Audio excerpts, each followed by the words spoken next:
Good evening, everybody. Welcome in. Thanks for being here tonight. We're going to get started to be respectful of anyone's time. We appreciate you coming out this evening. My name is Justin Lawrence. I'm both a resident of Bernardston, a proud graduate of Franklin County Tech, and I'm currently serving as the school's adult education coordinator. I want to welcome you all here tonight and for taking this very seriously with us. Before we begin, I'd like to start by thanking Dr. Michelle Shute, the president of Greenfield Community College, for generously allowing us to use this space.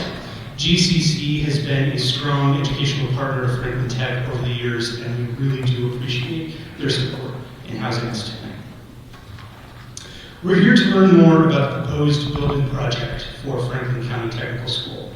Our panelists, who will be introduced shortly, are here to share facts and considerations that have led the district leadership to bring this proposal before our 19-member towns. I have a very unique vantage point on this project, both as a taxpayer, as an employee, and as an alumni. One thing that has stood out to me clearly throughout this process is the prudence and careful consideration that has been brought forth to bring us to this moment. I am confident that the information that you will hear tonight is accurate and that the conclusions that you will hear have been reached with a great seriousness and a genuine concern for what is right, not just for our students, but for our communities as a whole. The labor market data is very clear. The demand for skilled trade professionals continues to grow. With that comes an increasing responsibility to invest in vocational education. Franklin County Tech has always and will continue to answer that call by providing our students of all ages and backgrounds the very best technical education possible. FCTS is not just a high school. It's a lifeline to the communities that we serve, to the communities that we all live in. Every conversation around this project has been approached with respect for the magnitude of this ask, and our panelists will do their best to address the most common questions while conveying both the urgency of the need and the respect that you all deserve. Tonight, we aim to be honest and straightforward about the current needs of our facility and the reasons that replacement has been proposed instead of renovation. I assure you that this information is being presented with great care and thoughtful consideration of the broader economic challenges that our region faces. After the panelists present, we will open the floor to additional questions. As you listen, please take note of anything you'd like to ask. If a question comes to you later tonight after our session ends, we encourage you to reach out. You can find contact information using the QR code on the handouts that are on your table. Again, a big thank you for taking the time to be with us this evening. And now I'll invite our panelists to introduce themselves, starting here on the right.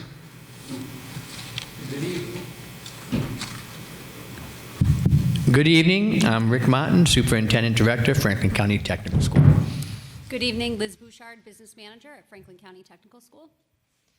Hi, I'm Julie Spence. I'm with LaValle Brenzinger Architects. I'm the project architect for this project. And I'm Rich Kuklowitz. I'm chair of the school committee. We have several other members with us tonight as well. Excellent. Thank you to our panelists. I'd like to start with you, Mr. Kuklowitz. I'm wondering if you could please share a bit about Franklin Tech's history and how we've arrived at this moment today, and if you could help us to connect the journey of that to what it means to our community and, most importantly, our students. Thanks, Justin. Well, Franklin County Tech started just a short 50 years ago with vision by several folks in our community and for people who were a little tired of sending kids to other districts to get some vocational education. There was a need that was seen then, and there were forward-thinking members of the community that formed a committee, did searches, and ultimately came to fruition of Franklin County Tech. There were several state reps and political involvement in it, along with local level. And really, since its inception, Franklin Tech has focused on both providing the needs of a comprehensive high school along with providing an education, and that education in the vocational or trades or whatever term you want to use, has changed over the years. So although the building outwardly looks like it's in very good condition, and cosmetically it is, and that's in no small part due to the students and the staff that are at the school. Nothing better than to have a staff of plumbers and students learning to be plumbers when you have an issue in the kitchen, or electricians when the lights don't come on. But the challenges now have grown beyond those simple fixes and into more major issues that Superintendent Martin and our business manager Liz and Julie will explain further. As we looked at the projects, we looked at what are the needs of the community, what are the needs of the students, and what does it take to provide the right environment to best educate the students. And it became pretty clear early on, even during the MSBA visits when we were, in the early talking stages of this, that the school had simply outgrown the spaces that were provided. The auto mechanics of 50 years ago are totally different than what goes on today. You would scarcely have found an auto mechanic 50 years ago who wanted to be near a computer. And now the students start their courses learning computer technology and diagnostics. And the same holds true for just about every other program in the school, whether it be cosmetology or electrical or plumbing. The needs and the requirements of the spaces have changed. So it became pretty clear that we needed to do either a very major renovation or possibly a replacement of the entire school. The costs, when we started looking at what it would take to renovate, and the disruption to the educational process over those multiples of years, started to push toward a new building. And that's where ultimately the committee, after careful research and a large involvement from the state, who has very good building assistance program, really laid things out, and it was very methodical, and that's where we are, at this moment. I'm proud to say that I've been on the committee for close to 30 years, and in the 50 years of the school, my estimates are we've graduated somewhere in the range of, 5, 7, 8,000 kids. Who are those folks that are out there right now that are, staying in the community, many contributing, having businesses, hiring students that are now in the school. So the history of the school is long. It's intertwined with our 19 towns and beyond. And I really feel it's an asset that we need to continue to support. So I appreciate your coming tonight, and I'll hopefully answer any questions if you have them. As one of those 5, 7, or 10,000 alumni, I really do appreciate all of the work that the school committee has put in to give us the education that we've had, and appreciate this group for continuing to maintain that. Mr. Martin, we'd like to know, could you please talk about the process that the district leadership went through, including what options were on the table and why the new building rose to the top? Sure. Well, the journey for us started about 10 years ago when we started having major leaks in our roof, to the point that it was actually coming down on some of our expensive equipment that's in the various shop areas. So we went out for an MSBA windows, roof, and paving project just to update the facility and try to stop the bleeding. So we were able to do that, and then we noticed a couple of years later that lights continued to flick on and off. And then we had a company come in, and they evaluated the situation, and they indicated that the electrical switchgear is beginning to malfunction. Probably have about 17 or 18 of them. 11 were red tagged, and what that basically means that they could go at any minute. Now, I didn't know a lot about that back then, 8 years ago, but we got together with our building and ground subcommittee, and we had a company come in and tell us that we needed to have one built, have an electrical switchgear built. By the time it was done and built, it was over $100,000 for one of them. So it takes about 2 months to build it because Federal Pacific, the company that was original to the electrical mechanical system, doesn't exist anymore. So we had it built, and it took about 2 months. It was delivered on a Wednesday. And then Friday afternoon, as the buses pulled out of the parking lot, our lights flickered, but this time, for the first time, they didn't come back on. And so we had the company come in, they took the backup electrical switchgear, they plugged it in, and we were back running by Saturday night. If that happened at any other point in time, we would have been out of school for 2 months. Well, of course, we went out and spent another $100,000+ and had another one refurbished and put that on standby. 2 months later, the same thing occurred. So we're in that constant repair mode that is really expensive. If we can get to that next slide.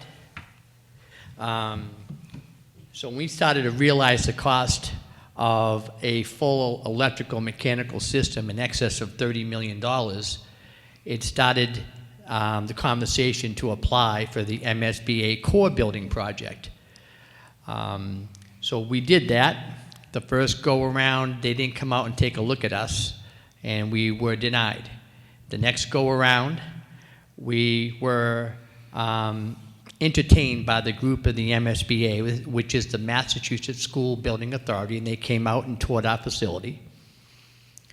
And what they saw was exactly what Mr. Kuklitz said. The exterior, our kids had done a great job keeping that up. The interior, they rated us as the, we went from like the bottom of the list to the top of the list as far as our need is concerned.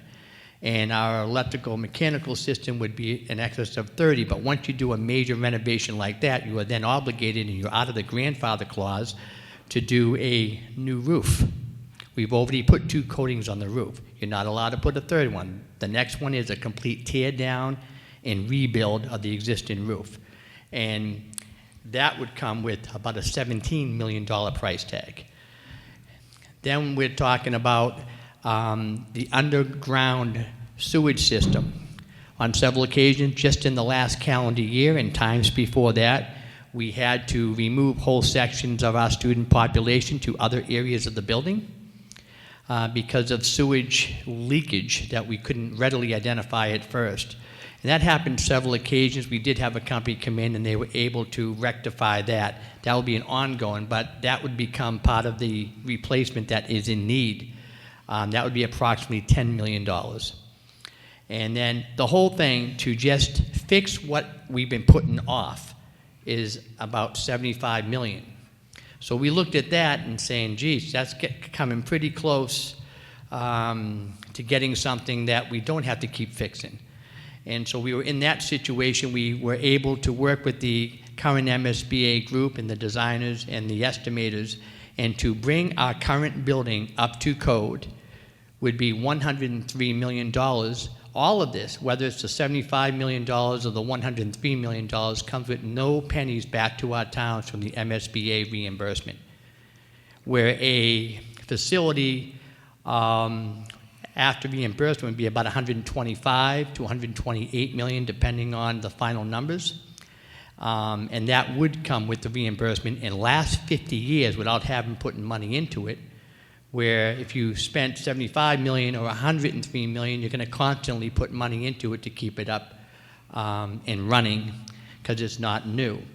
And so we were looking at it very seriously at first just to get it up to code. That's where we first were targeting. We didn't realize it was going to be that expensive. And it rivals a new facility. But the problem is when you go up to code or when you renovate for the $75 million, you're only allowed to take out 15-year bonds. So the cost per year for the towns is even higher than a new facility that you're allowed to take a bond out for 30 years, you know, when you go on an annual type of basis. So it came, you know, we did a lot of research on that and came to that conclusion that there is no zero cost option. And that's the hard part, given the economic times that we are all in. Thank you. The medical field and education are notorious for using acronyms And no offense, Mr. Martin, I don't know that everybody is aware of all of the acronyms that we're using. So Julie, can I ask you to please walk us through what is the MSBA? What does it mean to be in the core building project? And kind of what is the scope of this project? That's a great question. So the Mass School Building Authority is a quasi-independent state agency that administers school building projects. So as you may know, about 1 cent for every state tax dollar is earmarked for school construction, and the MSBA is the organization that sort of administers those funds. They set up a very rigorous process that has 9 steps, or what they call modules, that you go through with multiple submissions to them, and so they oversee every piece of this project. They do also set a set of minimum standards that each project with their programs needs to meet. They do have multiple programs, so the core building program is they have smaller grants and other roof replacement and doors and windows that you guys have already benefited from. But the core building project is a full renovation or new construction project. The reimbursement rate varies depending on your district, and a lot of factors like your need, the condition that you're currently in, and the socioeconomic standing of your community. So the district for Franklin County is eligible for up to, I believe it's 65% of the eligible costs. Is that right? 66.6. 66.6, sorry. Normally our our owner's project manager is here to answer these questions, so doing the best I can. 66.6. And that's of eligible costs. Just to be fair, not all costs associated with the project are eligible. They set caps on certain things like site or other project soft costs that aren't eligible for funding. So just to look at how that process lays out in terms of a timeline, the district entered the program in 2024, and it starts with a feasibility study where we look at different options, and there's actually 2 parts to that. We started with 8 options, narrowed it down to 3, developed those 3 a little bit further, and then we decide on 1 option that we do a little bit more schematic design on that, and that helps to define the entire project scope and budget. And that is the piece that we're preparing right now to be submitted to the MSBA with a target approval by that board in April. So after that point, we're already starting to share with the community about what this project is and what we're proposing. We will continue to do that leading up to the October vote. And post-vote, there's still another 15 months of design and lining up a general contractor before the project goes into construction. So construction is targeted for early 2028, a roughly 42-month construction timeline. So that occupancy would be somewhere in 2030, with the entire project being completed in 31. Thank you. I am most curious about our campus and the physical building, and can you speak to a little bit of what we can expect to happen on the property during that time? Sure. I'm going to start, though, with just kind of the feasibility piece of the process, just to let you guys know. Part of what the MSBA asks us to do is to first talk to everyone. You talk to teachers and administrators, students, industry partners, community members, the school committee, which is representatives of all 19 towns, anyone associated with this school, and just sort of pull together a vision or, let's say, pillars of what would be a successful project. And we pull that all together into these 5 I'm going to call them pillars. So obviously this project is based in education, and our decisions are based on getting the best value to that education. But also that education is, as Rich pointed out, it's really based in developing a workforce for this community, and a lot of that education is based on connecting with the community. So anything we can do to strengthen that would be great for this project. We are very value conscious, making sure that the building is right sized and it's a cost conscious design, but not. It's not just about first cost, it's also about being sustainable and looking at the full life cycle of the building, making sure that it's energy efficient and durable and long lasting. And lastly, the character really needs to be rooted in this community and really speak to where we are within the state. And I feel like at the end of the day, we came back and said, if we could do all of this, we'd have a pretty great project. And so those have been our goals for this project. At the same time that we're doing all that talking, we're also looking at your existing site and building. And we do a pretty in-depth review of the existing conditions. The design team, I'm sitting here today, but it's made up of 17 or 18 different consultants from all the different types of engineers to sustainability consultants to wetlands people. It's a full team of people that are looking at your site.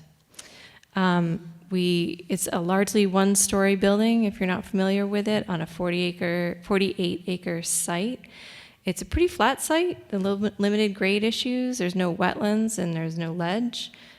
Pretty good access off of Industrial Boulevard, but there are some traffic and parking issues. It gets pretty jammed up when the buses and students and teachers are all coming in and leaving at the same time. So we're looking to alleviate some of that. The building is in decent condition, but it is jam-packed. They are using every single nook and cranny of that building, and they are using it to their best of their ability. So we take all of that in consideration, and it feeds into the 8 options that we looked at. So just a quick overview of the ideas that we looked at. Option 1 is technically not an option, but as Rick pointed out, the MSBA really makes us pull together a number of what it takes to update the building to code. And it's included just mostly as a price comparison, but the MSBA will not participate in that as a project. So it's not really an option through this program. We looked at 2 addition renovation options. One was just putting additions onto the building where they needed the extra space, and the other was to sort of develop a campus kind of site, feeding off of their existing vet tech building and aviation buildings, which are not connected to the core building, just putting some of the more vocational buildings around the outside of the building and then renovating. I will say that the challenge is to add reno is that it extends the construction time by more than a year, and that extended construction time costs a lot of money. There are many phases to this and temporary conditions that you have to put in place in order to move students from one side of the building to the other, renovate that piece, move them back, and a lot of logistics that go into it, and all of those logistics cost money.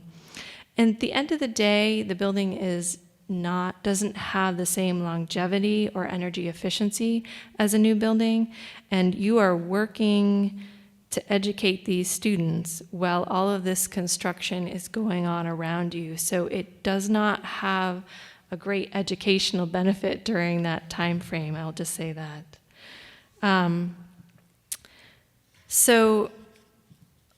Looking at that, you'll see some of the cost comparisons later, but based on that, we also looked at a bunch of new construction options on the site. And the first was sort of to take that campus model and extend it to more new buildings. And then there's 4 other ideas of how to arrange the building on the site, everything from the most efficient building, compact building that we could possibly come up with. We looked at single story versus multiple stories, and then multiple arrangements. I don't have all of the plans here, but multiple arrangements for how we situate things within the building. 3 of these options, 1 of the ad reno options and the 2 on the right-hand side, options 6 and 8, were then taken to a next level of design, and we developed those a little bit further and continued to compare and contrast them. At the end of the day, we evaluate all the options based on those goals that we came up with in the beginning, where we're looking at, does each of these options meet our initial goals for the project, and how well does it do that? So I think that outlines basically the different options that we looked at. I can go further, give you more detail as to the project that we ended up going forward with, yes? That would be great. Okay. So obviously we chose the committee, I shouldn't say we, because I didn't really choose anything, but the committee chose to move forward with option 8. And what that really looks like is a new building towards the back of the site. You can see the dashed line of where the existing school is. The existing drive to the school from Industrial Boulevard would remain, and we'd add a second one to sort of alleviate some of those traffic flows that are happening on site. One with a bus loop and the other with a car loop, and the parking is in the middle. It funnels all of those people arriving to the project to the front of the building. The front of the building is a 2-story portion where a lot of the community access spaces are on the first floor, academics are on the second floor, and the high bay shop areas are sort of protected in the back.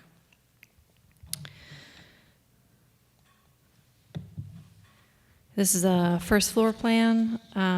As I mentioned, the first floor has the community access spaces like the cafeteria, the gym, a multi-purpose room.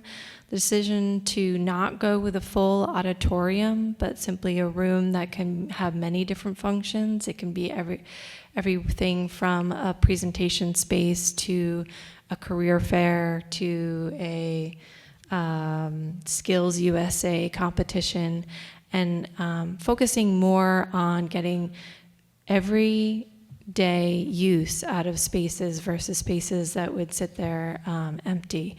And the gym, same kind of thing for athletics, but also for everyday PE use. The front of the building also has access to the CTE culinary spaces and salon where they're accepting customers and the community's coming into the space, offices, and then as you move through the heart of the school and towards the back is larger high bay construction cluster, auto cluster, manufacturing kinds of spaces are towards the back. This is all surrounded around a courtyard that is adjacent to the horticulture and landscaping, and they can really get out there and expand their project area in the courtyard. And then on the second floor is largely that second week.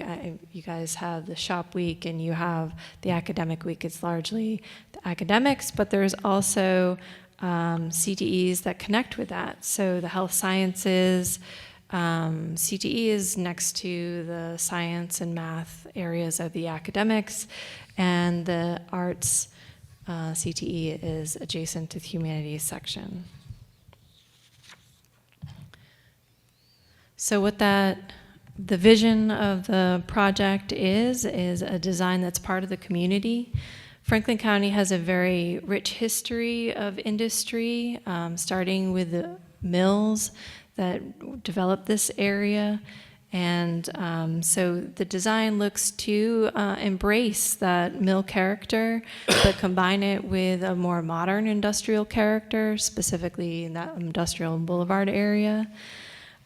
We've talked about the famous bridges of Franklin County, and the entry to the school seeks to be a bridge kind of esque structure that sort of connects the education, the vocational, and the academic education.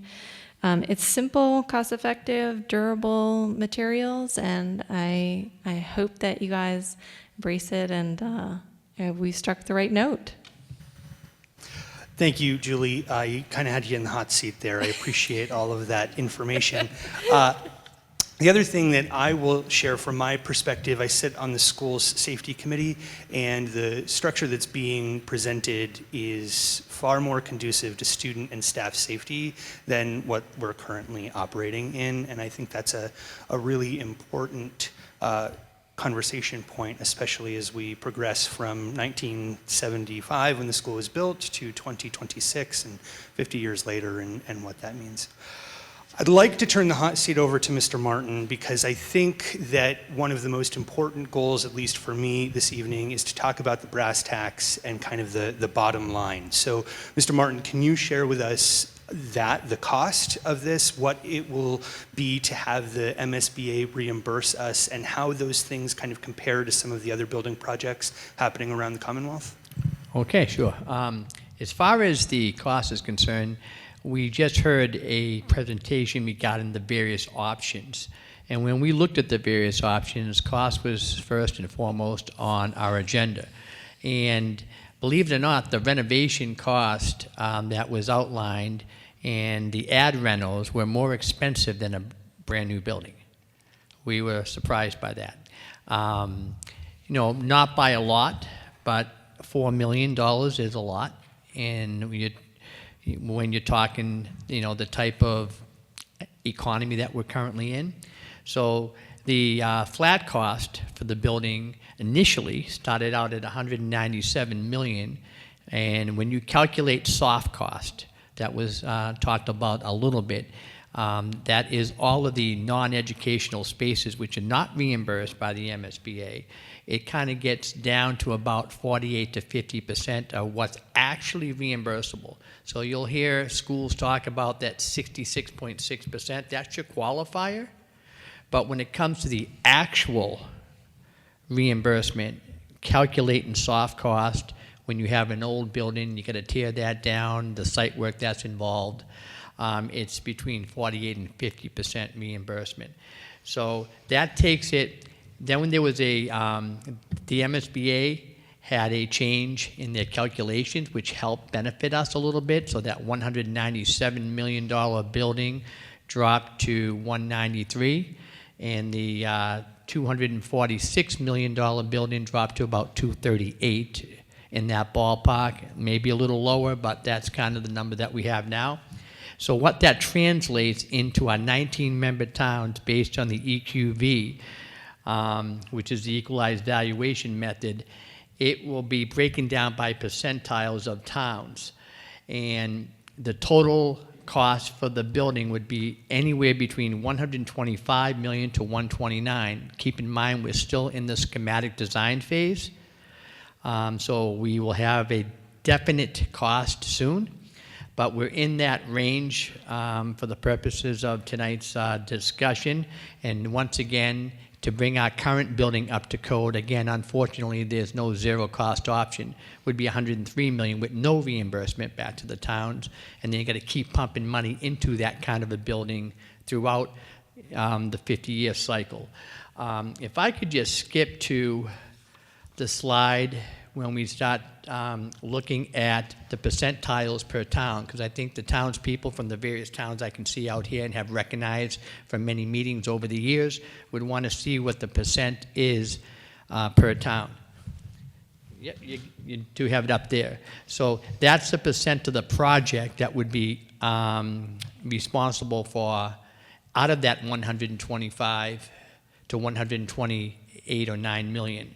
And that just gives you an idea what that would be from the total percent of the full project. So that's kind of the simple breakdown of the cost. Thank you. Liz, I didn't forget about you. I know that you're here waiting anxiously to share something. Is there anything that you would like to share as the district's business manager about what this would mean to our member towns? Sure, and I'll just touch base more on what Mr. Martin just presented as well. So we do have a great opportunity here with MSBA. The project will be funded through a partnership between the MSBA and then our 19 member towns in accordance with our district agreement. So the MSBA will reimburse us a portion of the approved project cost, which has been spoken about, and then the remaining local share, which is the amount not covered by the state, that'll be financed through long-term bonds issued by the district. So similar to other capital assessments you've seen for our windows and doors project. So this approach will spread costs over time rather than requiring our towns to pay the full amount up front. Each year, the debt costs will be allocated back to our member towns through our capital assessment process, and we'll use a formula established in our district agreement. So 50% will be based on the town's share of the total population for the district, using the most recent US Census, and 50% based on EQV reported by the Department of Revenue. And that's where those figures on that following chart came from. MSBA's reimbursements will then be applied directly to reduce the amount that must be borrowed locally, which will lower our long-term payments for debt and the overall cost to taxpayers in each community. Thank you. Before we open the floor to questions from the audience, I'd love to throw out kind of a curveball to our panelists. But before we break tonight, I'm just curious, especially for the three of you that are directly connected to the district, and Julie, you're welcome to answer too, but if you could condense your feelings and thoughts about this project into, just a couple of quick ideas that you want folks to leave here tonight thinking about when they consider voting and whether they're going to advocate for this project or not. What would you think, and what would you like them to know? Okay, I guess I'll go. Well, one of the things is many of these MSBA projects that you would see or read about building buildings larger than the student population they currently have. And that's especially true when it comes to vocational and technical education.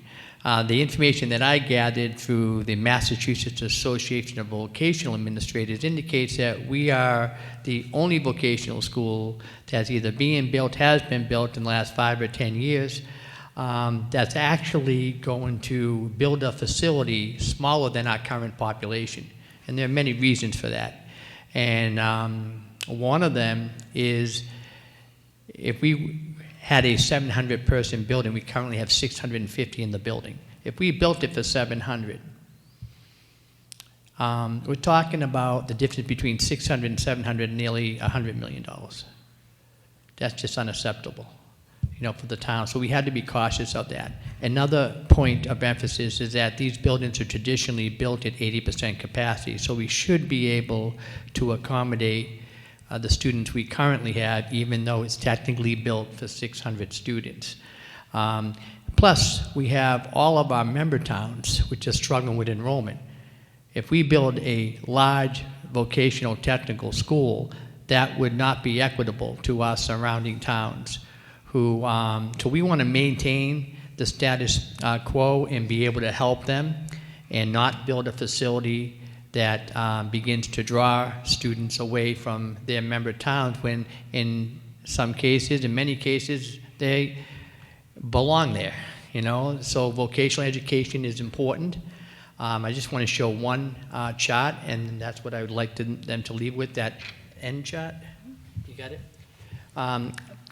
A recent independent survey calculated all of the vocational regional schools in the entire state of Massachusetts, and which schools, this is just a combination, do students go to and actually declare their intention to work in that field based on Perkins data, based on co-op data, and based on follow-up where they're actually working.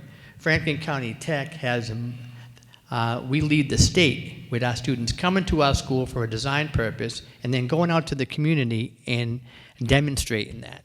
That's huge to be there. So we're not, we hear a lot in the news about some of these bottom 3 schools that you see down here as the best in the world. But what they're doing is they have waiting lists of 400 to 500 people, and many of those students are on the honor roll. Well, we can't be all things to all individuals. Our regional school districts do a terrific job with educating their students for 4-year colleges and beyond. We have our purpose. We're a member. We're a partner with our member towns. We're an extension of what's being offered. And I think we hold true to our mission, and that helps everybody in our communities win. Thank you for those 2 quick sentences. Please do. I guess as I kind of started when we talked, it's like a little bit about legacy. It's like, look at what happened 50 years ago. Look at the benefits that our community has seen from those students that are many of them sitting in our audiences. They're teachers at our school now. I mean, they're some of our best teachers were students that were in our school. And this continues that legacy going forward. It is a huge amount of money. And at first I was like, there is no way. But when you start to really unpack it, you realize that this is the right way for the communities to go. The other piece to remember is over those multitude of years, the only money that Franklin Tech came back to the district towns to borrow for capital money was a windows and doors project. We did many, many, many other repairs. We did full HVAC upgrades and came up with creative ways to finance those. And again, the students continued to maintain and grow the building. So the building has really served us at a very minimal cost over those 50 years. So we envision this building being able to do the same, and a building that is also an educational tool for the students because of the technology that will be built into this building. So I really see legacy as the piece that always comes to me, and that's why I really feel that all of us that sit on school committee have this sense of pride in what we're doing, because many of us are tradespeople. Many of us are folks who've benefited from educations like Franklin County Tech offers, and we're all trying to return that to our communities. Thanks. Liz or Julie, do you have anything you'd like to add? Go ahead. So tonight's proposal, I think, should be viewed in terms of long-term value for our taxpayers. I know it's a lot of money, but utilizing this approach with state funding to secure a long-term solution rather than spending comparable local dollars on a short-term fix, I think, is the route to go. Updating the existing 50-year-old building with little or no MSBA reimbursement would require the district to absorb more than $100 million locally, yet still leave the community with an aging facility and ongoing limitations. By comparison, the project before you will leverage substantial state support. With the district responsible for about 53% of the cost, this plan will deliver a new, efficient, and durable school designed to serve students and the community for the next 50-plus years. Thank you. Yeah, it's a resilient area. It's an area full of smart people, hard workers, and our school and students are no different. So thank you for sharing that. At this time, unless there's anything else from the panel, I think we'll turn it over to you folks. There's a microphone that is going to come around. Please raise your hand if you have a question. Don't forget to get nice and close to the mic so that we can hear you and catch what you're asking on the recording.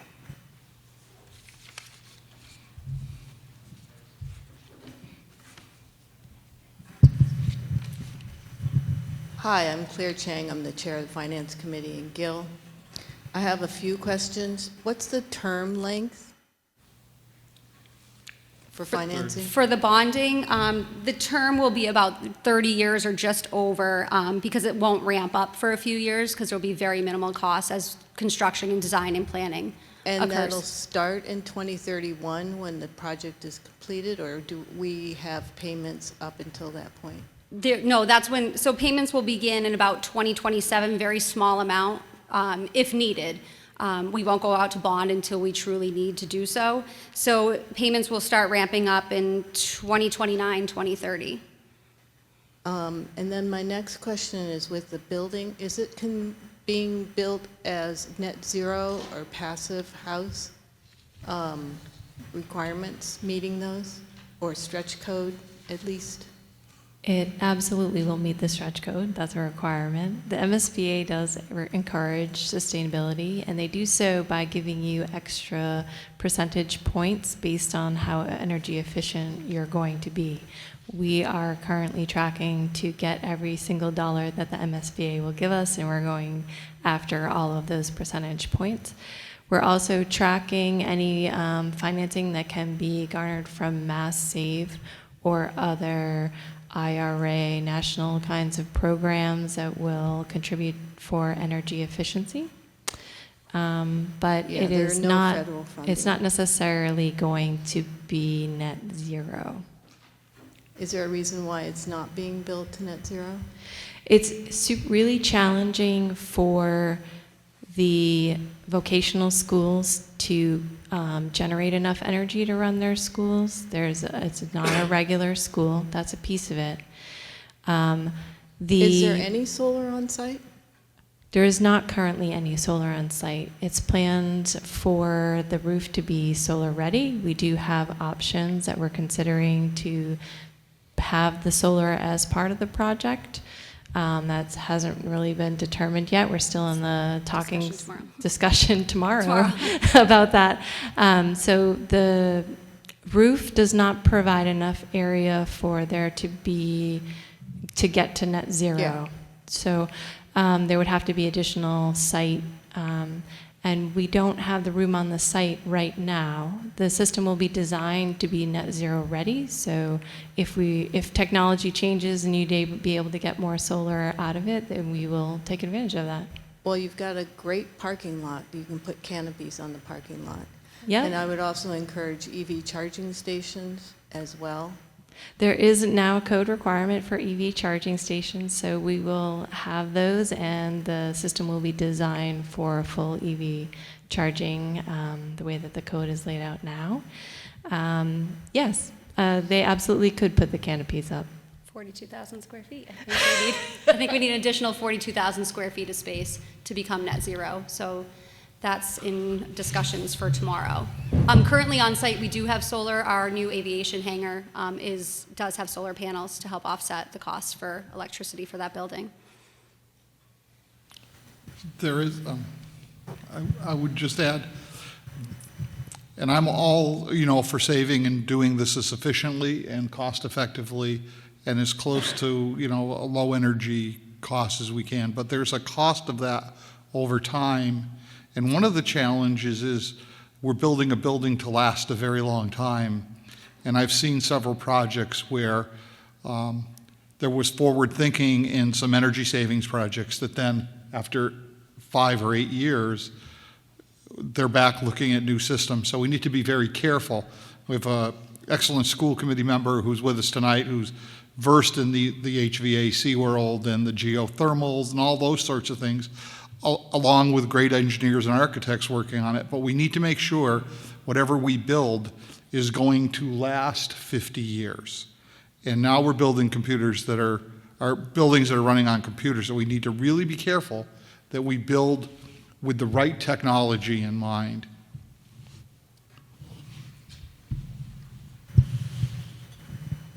Thank you. I too have a couple of questions. I'm Margaret Nardowitz from the Deerfield Finance Committee, along with a couple of other Deerfield folks here. So you did mention enrollment. I heard a mention of declining enrollments, and yes, we are suffering declining enrollments, especially in Western Mass, in rural areas. Well, what again are you building this building to accommodate as far as enrollment? Did you say 600? Yes. You did say 600. And you currently have how many students? 653. You have 653, and the new building is expected to house 600. That's what is being built for, correct? Yeah. Okay. Do you have enrollment projections for Franklin Tech for the next 10 years? I think I saw a slide pop up there a little while ago. I'd be interested in seeing that. And then I'm going to have another question after. Is that on there? No, that's in my actual budget slide. Is that the one? The enrollment slide was just Okay. member school districts one. So, Yeah. when I know I'm coming out to Deerfield in a couple of weeks, and you will see that chart. But basically, we do enrollment projections based on the school attendant children report, who's actually in the seats, and then we project that out 10 years. We've been doing this for almost 20 years to try to get it. A pretty good idea on our enrollment projections after, we have to increase staff, reduce staff, add programs, and all that kind of stuff. So yes, we do have it going out to 2031, 32, or 33, so something in that ballpark. And we can see that the actual available 8th graders as they matriculate up through kindergarten on up is on a slight decline, all Franklin County. Okay, thank you. Yeah. My other question is finance related. I went on to the regional district agreement and saw that, and please, it looked to me like the 50% of the voters in the member towns voting on a question would have to approve the debt authorization in order for overall approval to proceed with construction. Is that correct? A simple majority. A simple of majority. the voters that come out on that day. Okay. And it references Chapter 71, the relevant sections of section of Chapter 71 on that. The concern that I have, based on our anticipated cost share, in speaking for Deerfield only, is that we absolutely would not be able to absorb the town's annual cost for the debt service on our levy. We would absolutely have to seek a debt exclusion. And my question is, if the district, and Chapter 71 requires that the district pay for the special election, where this question is presented to voters, is there a procedure by which the district could request the voters' approval subject to a debt exclusion, or is that something the town would have to do? That would be on the town level. So our district agreement kind of takes that piece out of it, that the simple majority is what moves us forward. Oh, okay, thank you. One back there. John Ward, Gill Select Board. Rich, I wondered if maybe you could expound a little bit on the comments that you made about energy-saving ideas not necessarily working or not necessarily working for very long. That didn't sound to me like a statement that I could let sit without addressing it. Well, I guess that I could say that Montague has a police station that put a geothermal system in that's now not functioning properly, and the vendor that provided the control system is now out of business. So now there's a large cost to try to figure out what to do. Irving had some issues at their senior center. There are other examples. I'm not saying we shouldn't do these things. I'm saying we need to be very careful when we do them and try to squeeze the dollars we can.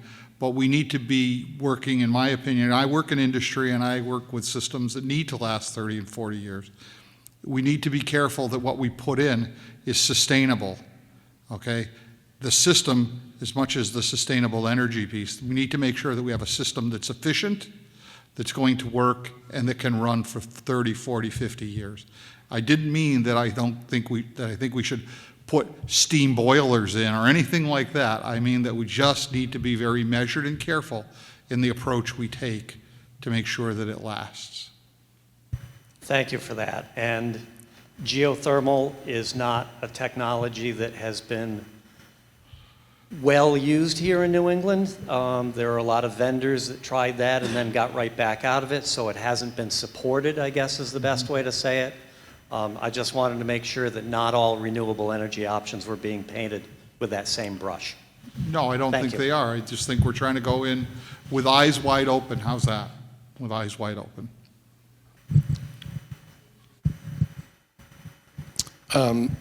Tim Hilchey from the Deerfield Select Board. I have 3 questions and possibly a question and a half. Anyway, I'm going to start. What is the post-finance cost of our share of this project, including interest? Deerfield, so this is No, all- not Deerfield. I mean the whole project. If it costs $130 million the entire. and then you finance that, what does the finance cost add to the cost of the project? Bear with me. I should have had that at the top of my head. I keep looking at each individual unit. And this is terrible, I'm sorry.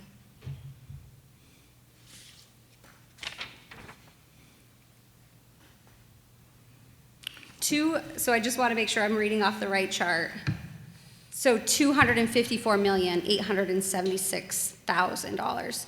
And again, this is preliminary. This is back before we were even entered schematic design, just on proposed figures.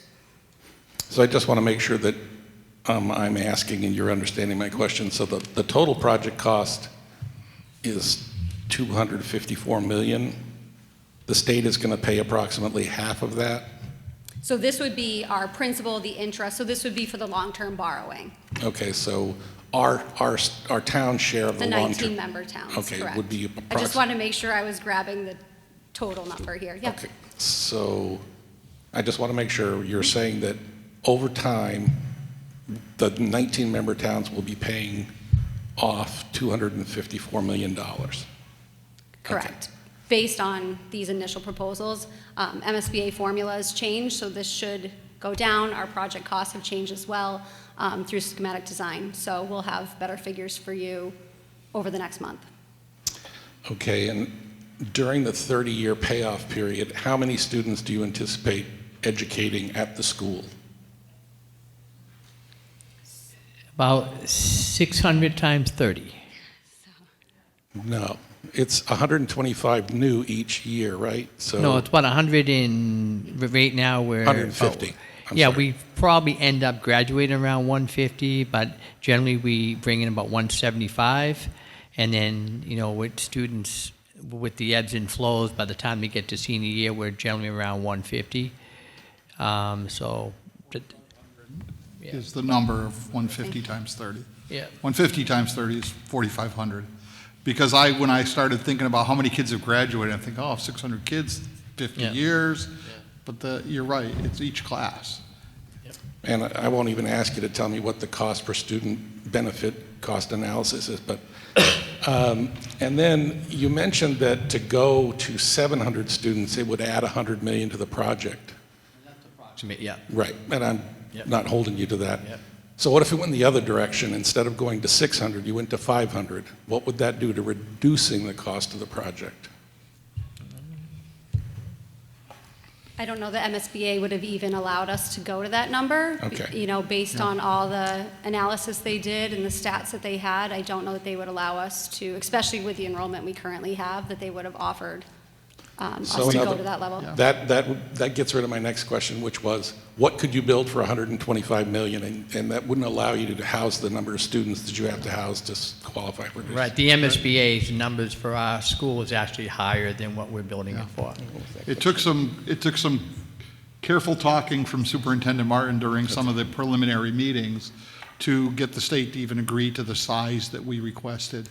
But the data that Superintendent Martin presented then was vetted through MSBA, through their experts in looking at school-age population, and then they concurred and said, okay, it makes sense, you're now being realistic.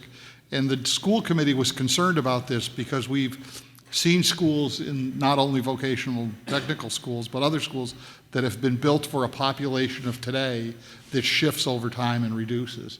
And we really felt this was a sustainable number. And that's why we really came to this value. And the final question, when is the vote, and what happens if it's rejected?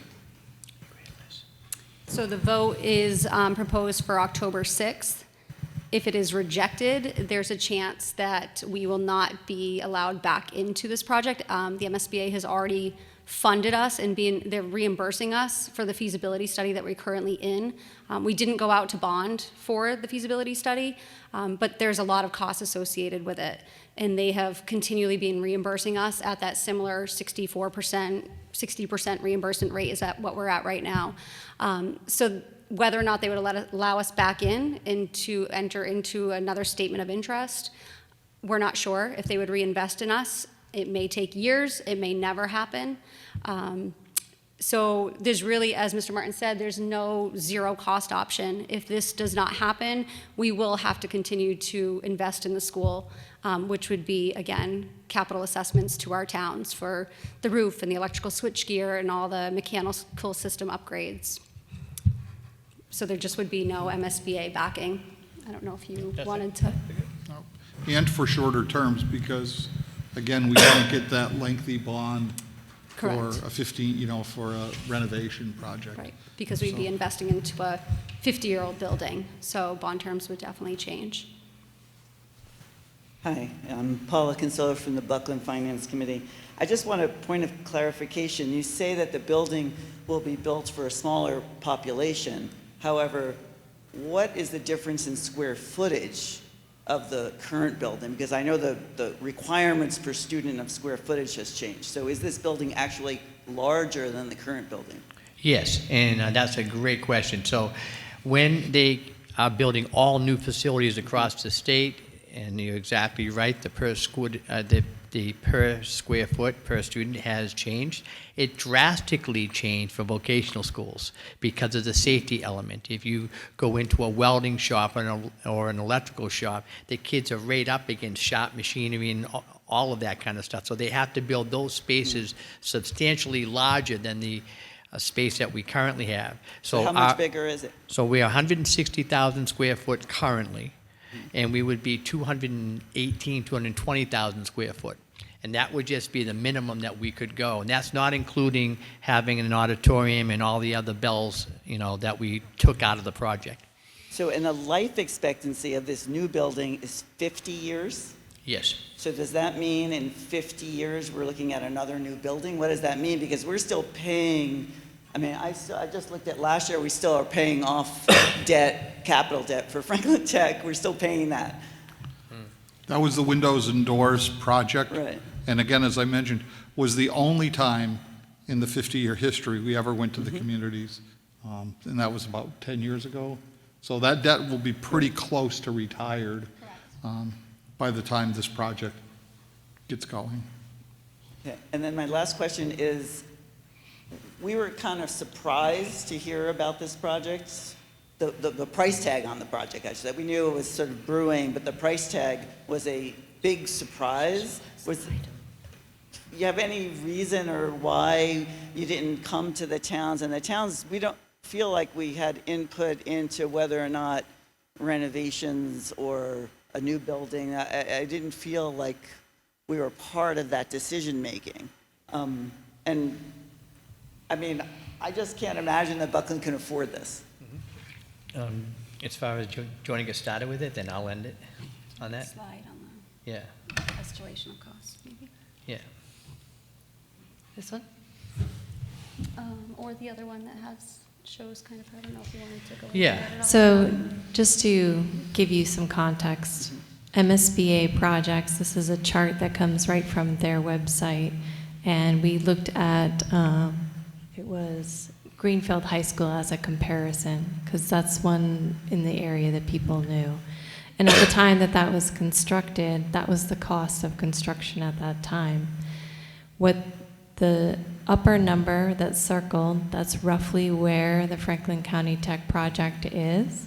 It's in the middle of the pack. It's not the most expensive school that's being built out there right now or what's being proposed. And that's what we're trying to stay at. We're trying to stay at a place that's in the middle of the, being very cost conscious, but getting what we need for the building. if we look at some of the other VOTECs that are being proposed, it's the same or similar cost per square foot than projects that are being proposed 2 or 3 years ahead of us. So, I mean, if you take escalation, our project should be more, and we're trying to stay within the same similar budget. And just this comparison also just includes some of the other projects that are happening in elementary school would be less expensive. There are some towns like Lexington that are investing a lot in their school. So What's it the just, MSBA cap per square foot? I know there's a cap of how much they're willing to pay per square foot right now.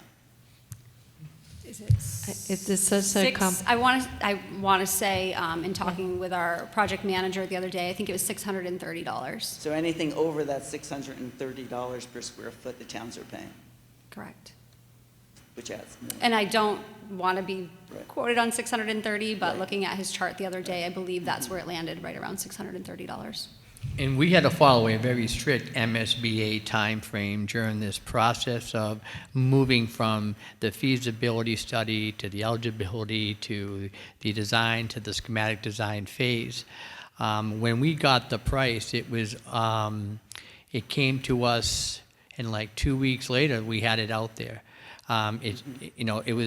It comes to us when it goes to the MSBA. They're estimators and get together and they go back and forth. So that wasn't something we had a foreshadow of, you So know. one thing I know about the MSBA process is that you have to show that there's support from the towns for this. So how did you show support from the towns for this project to MSBA? During the initial application phase, that's, it just goes through, like our regular budget support that we have had, our previous MSBA project, which we received around a 78% approval from all 19 member towns on. That was the mechanism. And just one last question is, Buckland, I mean, what do you calculate our total all-in expense would be for Buckland? And these are very preliminary, so totally understand. worry about putting these Right. figures out. But Buckland's share is 2.85% currently. That's our share. That's so your the share. Total cost is Total cost, $7 million. $7 million. Correct. So that's something like a couple $100,000 per year, right? Yep, 240. 240,000 per year. I mean, we only have 17 students. So how do I explain to our townsfolk that it's going to cost them $240,000 just in capital costs? Because we're still paying our operating expenses for tech. Absolutely. How do I explain that to people? Well, when you have when you have 17 students, and some years you'll have 10, some years you'll get 20. It kind of rolls. Right now we have 25. Yeah, Our so allotment is 17. All right. So when we're looking at that, students, according to Mass General Law, have the right to attend a vocational agricultural school district when that comes up. So when that comes up, if all 17 students, if we didn't exist, and all 17 students chose to go to Smith Voc, just say half of them chose, 10, 8, 9 students, the cost per student exceeds $65,000 when you calculate tuition and transportation. So the Buckland annual is around, what, 15,000? Right around 15,000, which includes transportation, includes special education. So we don't add on for that. So you would be actually paying more if we didn't exist. That's part of why the school was built. And we have a Montague student that is going to an out-of-district school because of a program, and we've allocated $59,000 for that student. And there was a transportation arranged by the district, which actually made it closer to 90 at one point because of the cost of getting the students there. And you have no choice sometimes. Hi.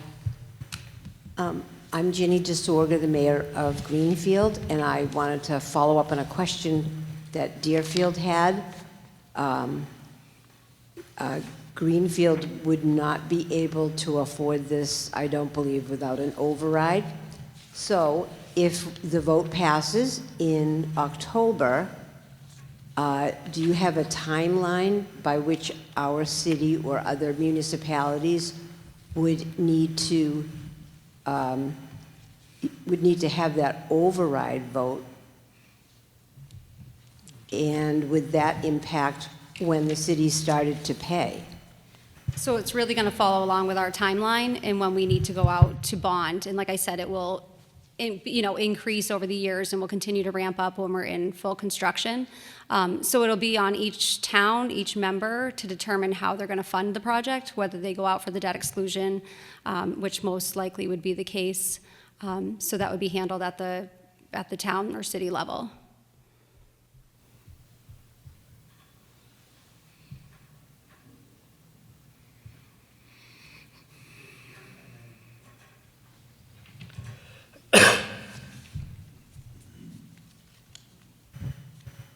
So to follow up on the override question, if it passes in October, but you've got 19 towns, because all of us are going to need overrides, and one of us doesn't pass our override, So then what happens? So the way our district agreement is written up is that there wouldn't be the option, it wouldn't veto getting a 2/3 vote from our towns. So I think, there is certain parts of the law that say that if a certain town or city did not vote for it, that they would not have seats in the new school building. But we have a section in our district agreement that does kind of veto that piece of the law, and that the indebtedness would be, so our agreement is the incurring of indebtedness by the district shall be approved by the registered voters in the member towns pursuant to Chapter 71, Section 16N of the general laws. And indebtedness shall not be subject to disapproval by each member town provided in Chapter 71, Section 16D. So that is our current district agreement. So the majority vote by the member towns through a district-wide ballot would push this forward. But how are you going to make towns pay when they don't have funds? We don't have the money. And especially today with health insurance costs going through the roof, it's just insane. We're already not paying, we're not expanding any services anywhere. Right, and we have that at the district level as well. But I don't know if you want to speak to it further. So I actually have another related question. Sure. The roof replacement project that was done, I think, in 2010, 14? 14 or 15. Isn't there a 20-year requirement to keep the building as an educational project? It was a coating, not a roof. Yeah, it wasn't a full roof replacement. It was just a coating, and the windows and doors were actually replaced. So there will be a formula factored into the MSBA piece. We don't have those full figures yet because some of that timeline will be absorbed into the current project because there will be an overlap of the two capital assessments. So it'll be factored into the MSBA final figures. And the useful life of the coating is a 15-year. Well, it's the requirement of the MSBA contract that the property remain as an educational institution. This information, though, was all part of our statement of interest, and when they came in, and they were aware of this, and it's part of, they accepted us into the core project, so it was non-issue, but it will be factored in. They have a formula, so some of that remaining, Right. I think it will be. We have heard of projects getting clawback. Mm-hmm. Yeah. So we're just Okay. waiting on that final figure. It's all still in the works as we're still in schematic design, but there will be some clawback. And then the last question is, so what is the HVAC system? We're currently planning on a hybrid geothermal and air source heat pump system.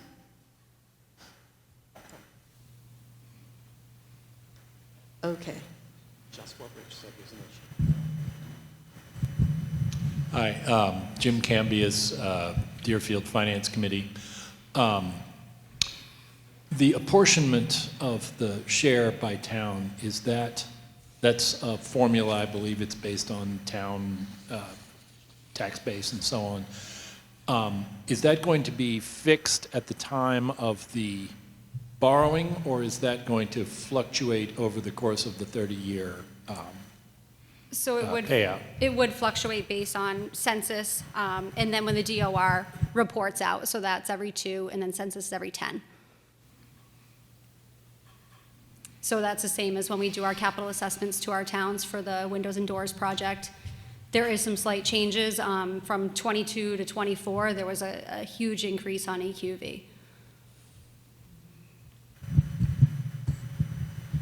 Can I ask you to project what would happen if this, sorry?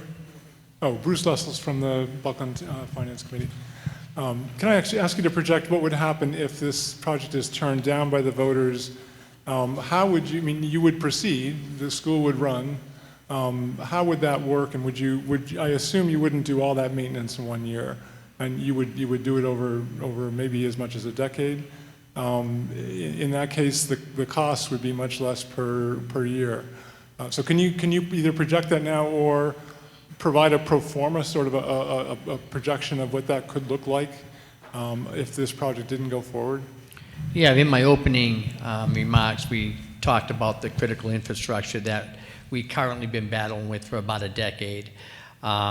We would have to then come online with some of those initiatives. Just like you said, we probably wouldn't go out for the 15-year to our towns for all of them at once. We would have to then have a architect and a designer come in and tell us what's the critical function, and really get behind the walls and tear up the floors and find out where the sewage systems are. You know, we know the electrical mechanical switchgear has changed. We know that's $30 million off the top, right? And then we would probably be looking at, as soon as you do that, you know you need a new sprinkler system. So that's another about $8 million off the top. And every year that we wait, those will go up 4% in labor and then 4% in supplies and materials. And those would just be the 2 critical ones right off the top. And we don't know about the other ones that I mentioned that accumulate to the $75 million. We would have to hire the experts to come in and evaluate where the critical needs are, but we would have to begin that right away, because we had delayed it now because we knew we had this potential building project on the horizon.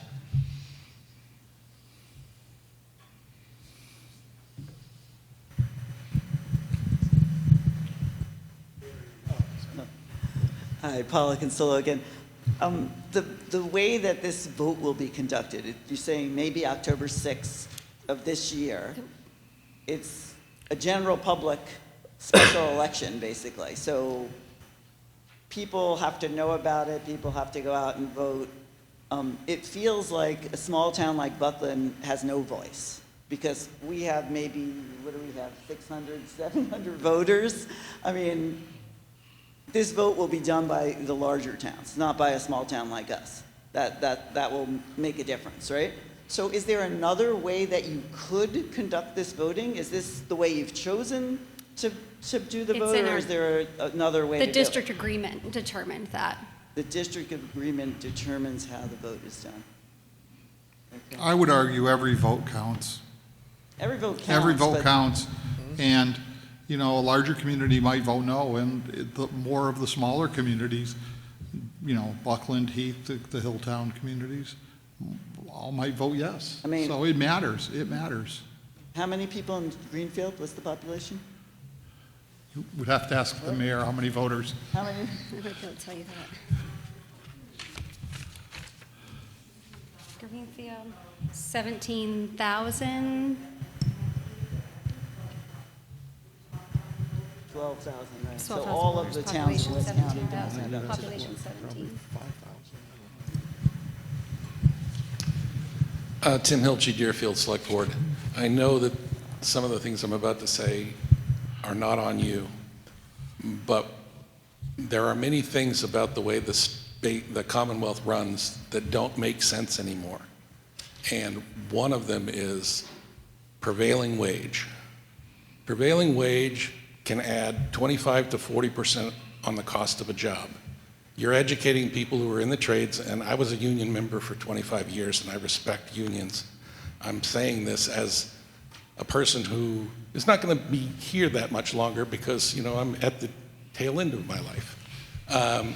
But we are basically, as a state, unwilling to touch the third rail of prevailing wage because it's important in eastern Massachusetts for the union trades to be able to make a lot of money on these jobs. And believe me, I respect the hard work they do, and I respect the hard work you guys have done. I mean, you're getting a lot of hard questions, and it's not aimed at you personally, and I know you know that, but I just wanted to say that. And also, if 3 towns say no, and yet they have to do this, that almost sounds like the state is requiring these towns to either bankrupt themselves or raise their tax rates beyond what they would ever possibly consider. So that's like taxation without representation. And so we really are in a situation where the state's broken in many ways, and we need to think about what we're doing to each other.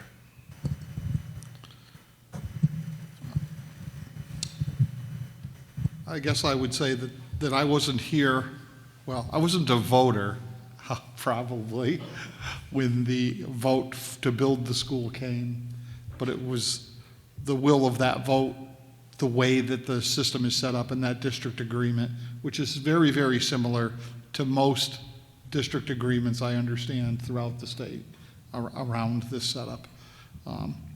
And Deerfield has good representation at our school committee meeting every month. You've had good representatives and continue to have good representatives at our district who really think of those things. Bob does a great job, and he's constantly asking us about pitched roofs and angles and water runoff and all sorts of things, and cost. Yes. And he's even closer to the end of this. Don't tell him. Thanks. Hi, my name is Griffin Buell. I'm a proud union member, member of Local 336 Carpenters. I live in Franklin County. I'm a Turners Falls resident. I live right down the street from the Franklin County Technical School. I'm not a graduate of a technical school, though I do know that the trades are one of the only routes that kids have that they can take where they do not get saddled with unreasonable amounts of student debt. And I think that these are things that we need to be asking ourselves when we think of the costs of this type of project.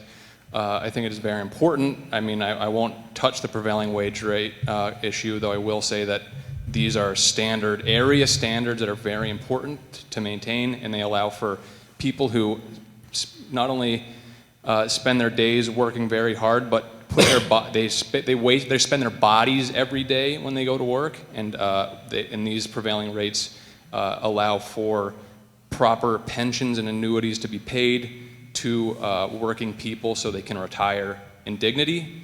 I just want to, so I guess I'm not a member of a finance committee, and I understand that these are very important questions that towns are asking.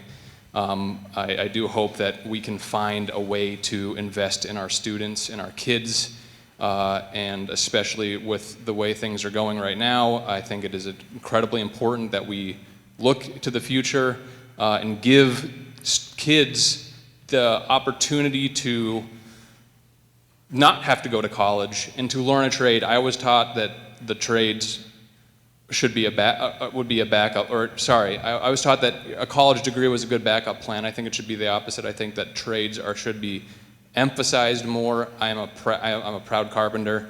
It's given me one of the best, careers of my life, and I think that I just want to emphasize that the trades are very important, and that this school building would be an amazing opportunity for a lot of kids. So, that's all.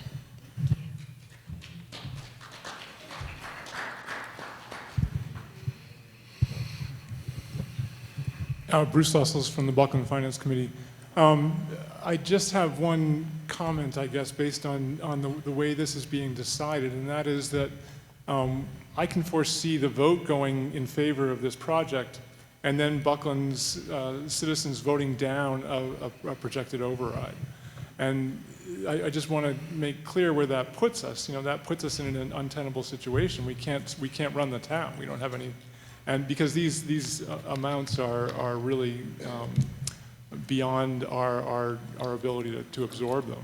We also have a need at Mohawk to do significant projects, and that would foreclose any options at Mohawk. So just a comment, but if there is a way to make the vote somehow tied to the override or tied to the finances of the project, I think that would be important, because I do think that people may vote on this looking at the nice new project, and it's a great new building, and I'm sure it will be wonderful. But it's easy to look at the building and say, wow, I'd like one of those, and it's more difficult to say, I'm going to pay for one of those. And that's this position that we're in.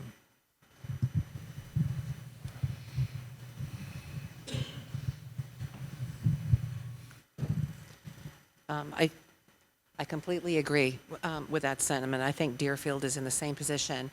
But I would just like a little bit of clarification on Chapter 71, Section 16N. It reads, it requires a majority of the registered voters in the member towns voting on the question to approve the debt authorization at an election paid for by the district. So it's just the registered voters voting on the question, or is it the total number of registered voters? It would be those that came out to vote on the question. So how is that counted? I'm sorry. So the towns would then report how many yes votes. Each town votes, it reports how many yes votes. You're going to add all of the towns, all the 19 towns' yes votes, and you know, contrast it to the no votes in each of the member towns. Correct. Okay. I just wanted the procedural. About 2 minutes.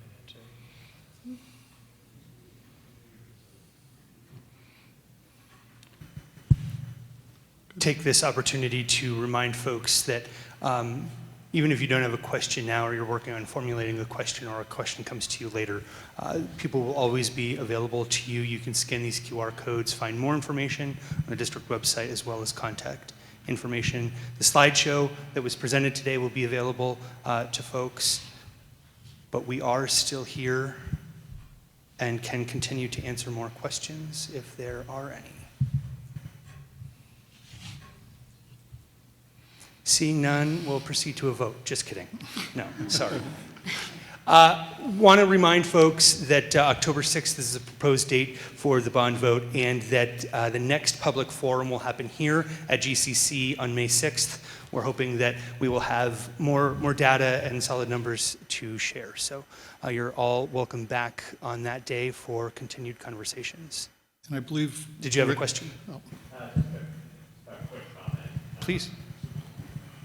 Thank you. Hi, I'm Jamie Simpson. I'm a resident of Montague, a newish resident of Montague, and I just wanted to respond to the gentleman from Deerfield who was asking about the cost per student for 4 years at Franklin Tech. I was, if I did my calculations correct, it comes out to about $55,000 for the 4 years at the school per student.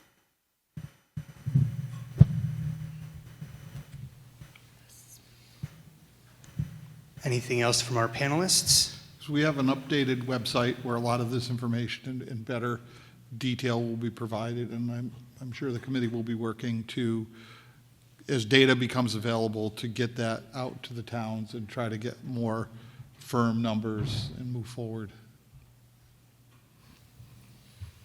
Very good. Well, again, everyone, thank you so much. Oh, excuse me.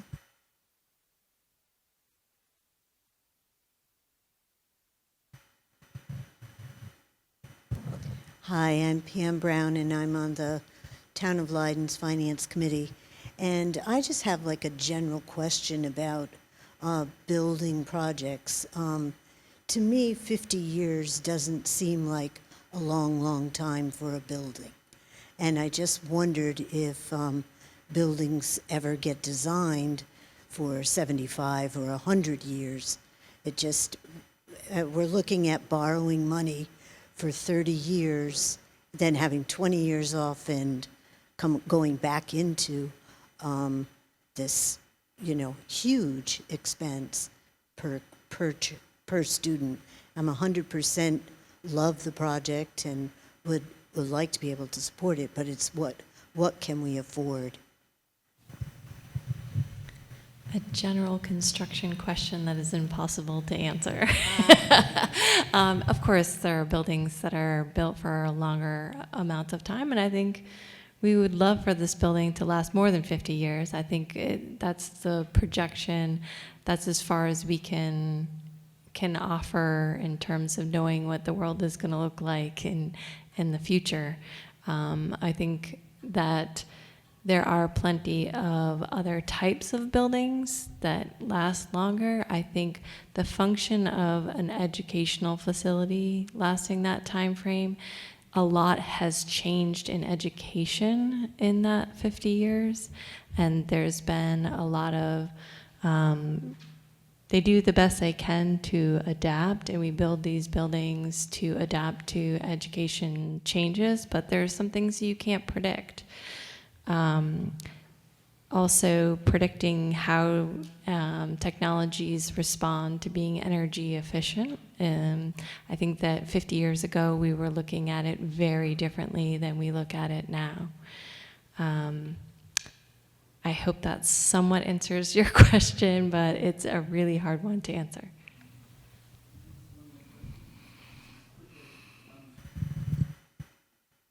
Hi, Paula Consillo again. I just have one question about the lottery. I know that you just recently did the lottery, and I'm wondering that it could have changed everything. So I'm wondering, did the lottery, the results of the lottery sort of change the composition of each town? Like Buckland has traditionally had more than its share of students. So what I'm wondering is, did each town have enough applicants to meet their quota so that there were no extra slots for other students from other towns, or? That's what they're analyzing now. So we closed the lottery just last week, and now we have to get confirmations from students, and based on those confirmations, that will then dictate, what towns did not fill their quota, because those confirmations, we're probably anticipating about 30 to 50 different changes at this point, because the confirmations will be much more or much less, I should say, because it was a lot easier to apply. Basically, you just had to submit your name, where in the past you had to submit your transcripts and have an interview and do all those other avenues. So there may be a lot of kids who apply that really aren't going to come, so we have to get the confirmations, and that will take us several weeks to do. So that's why at the end of the February, like beginning of March, we're going to have that. So, but you did have enough applications per each town? Yes. If I could add, I hoped somebody would ask about the lottery, and I prayed they wouldn't. It's one of the most ridiculous things that's come our way. I mean, the system we had at Franklin Tech was very fair, it was open, and it was a merit-based decision-making process that was based on many different factors. They weren't just based on grades. It was based on interviews. It was based on family history. It was based on the fact that these kids' parents and grandparents or uncles are carpenters or plumbers, and they want to be carpenters or plumbers. That played into it. The system now is really, I feel, more unfair to the young people and the students that really could benefit from our education. We're going to do what we have to do, and hopefully we get a really good groups of students, but I think it has the potential to diminish the ability for students that would really benefit from our school to be able to come there.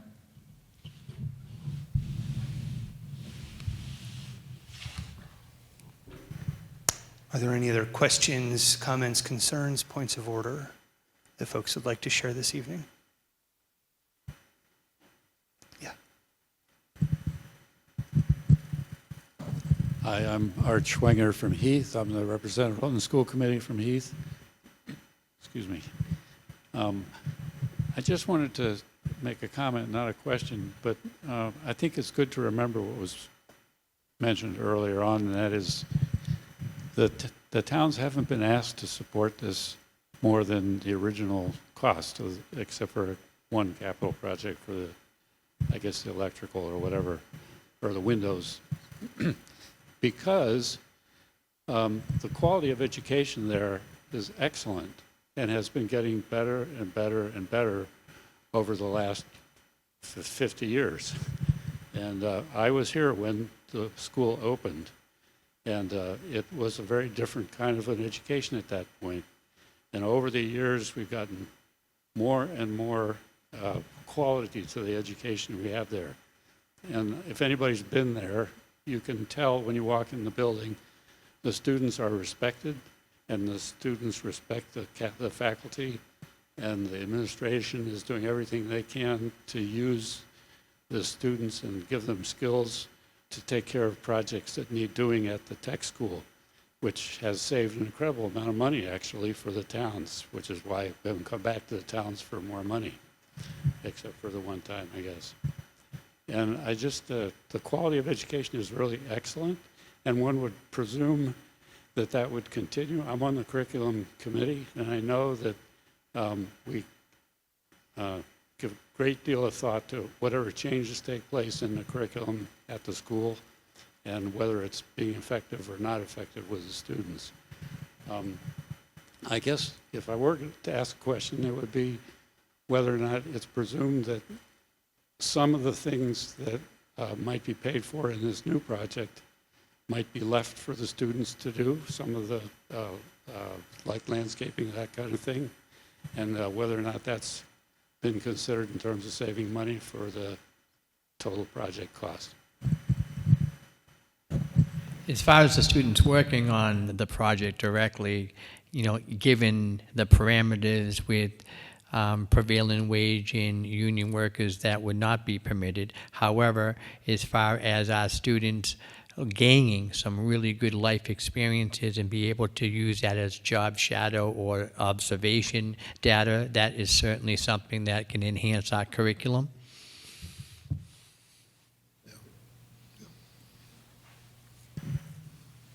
Sorry, one more. I want to echo my support for the tech school too. I think the tech school has a history of being very responsible in appearing, you know, before the member towns, you know, fully armed with all kinds of financial data. Yes, and I agree that you support our, you know, our towns, students and communities, and that those being educated at the school tend to stay in our community. I think that's a huge benefit for the towns. My only concern, of course, is finance. So can you just tell me what Deerfield's annual total debt service cost would be, principal and interest? Same. Preliminary. Preliminary estimates, 20 million. I'm sorry, that's your total, so annual 680,000. 680. Yep. And it's not level funded, it will ramp up, but once that will be the highest ballpark amount annually. And it's a big number, I know. It is. But there's only one opportunity right now with the MSBA backing this project, and I don't know that opportunity will exist a year from now, 5 years from now, if we don't get the vote in October. Bruce Lessels from the Buckland Finance Committee, and I apologize for this being a sort of a partial repeat, but I'm going to just ask if you would be willing to share a projected sort of null hypothesis. You know, the project doesn't go forward, what happens for the next 10 years? And can you show us just sort of a schematic budget and you know, how would you pace those projects over the next 10 years, let's say? I mean, because you would do it if you had to, right? Well, we would have to consult first and foremost with, you know, the architects, designers, cost estimators, the MSBA, to really get, because this is territory that I don't think, you know, we have the expertise on. We would have to have the outside people kind of guide us through what that would look like. So those numbers tonight would not, you know, be available. Yes, and the reason I ask is because, again, I'm thinking of this vote. I think it's important for people voting on this to know what their options are. And we're not sort of putting out the option of what happens if we continue with this $50 to $75 million worth of repair and maintenance needs if the project is voted down. If it is, the school will still exist. They'll still do an excellent job with education. They'll have to figure out how to do the physical plant a little differently.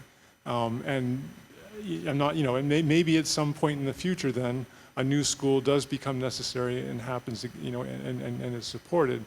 But I think that's an important piece of data for people to have. The MSBA deemed the project necessary at this particular point in time, which is why we got invited into the loan part of it. So we, we may have another shot at the apple, but if we do, it would be with a substantially increased cost. We may not get that shot at the apple, and we then will have to go to work to be able to function as a school district, the things that we've been trying to put off. And, again, we keep doing 100,000 here, 100,000 there with the electrical switchgear, and you can't keep doing that. You got to replace the whole thing at some point. So we probably would have done it, if we weren't in the middle of a project maybe 5 years ago.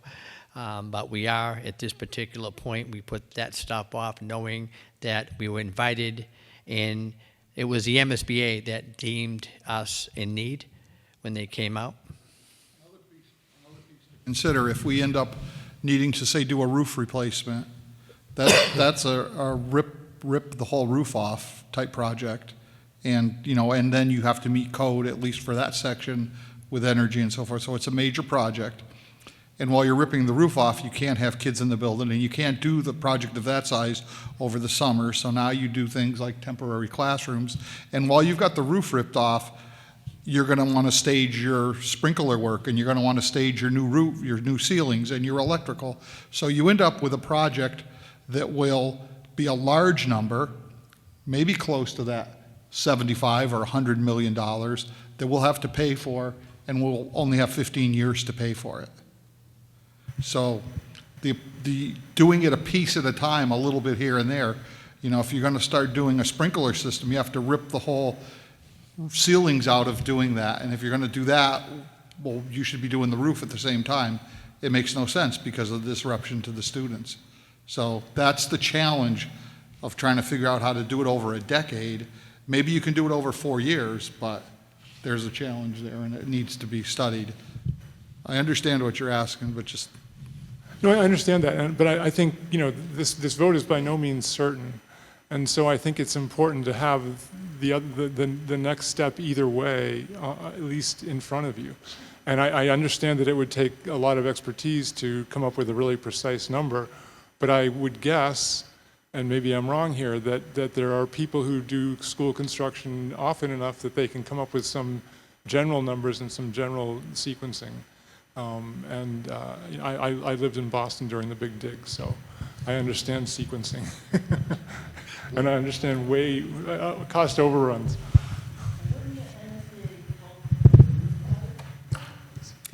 I think if they would have entered us into another accelerated repair program, they would have done so when Mr. Martin submitted his statement of interest.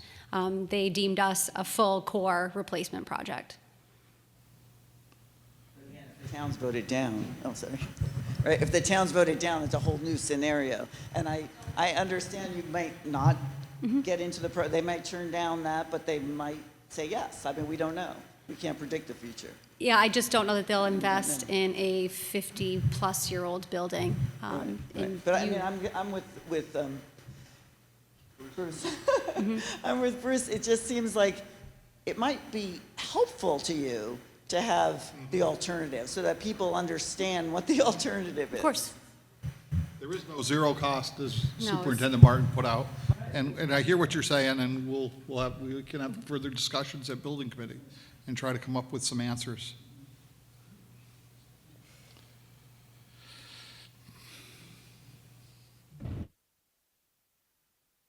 We still have the space for another 15 minutes. I think we can do it.